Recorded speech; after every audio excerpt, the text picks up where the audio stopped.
Here I have DOOGEE S96 Pro, and today I'm going to show you how to enable portable hotspot on this device. So to do this, firstly you have to open settings, then you have to go to the hotspot and tethering, Wi-Fi hotspot, and here you can switch your hotspot. Here you can, for example, change its name. Here you can display the QR code to connect to your hotspot.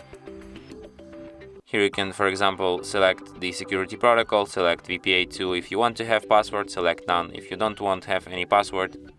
Here you can change your password. In the advanced you can set it to turn off automatically if nobody is connected, and you can also change its AP band here. And that's it. Thanks for watching. If you find this tutorial useful, don't forget to hit that like button and subscribe to our channel.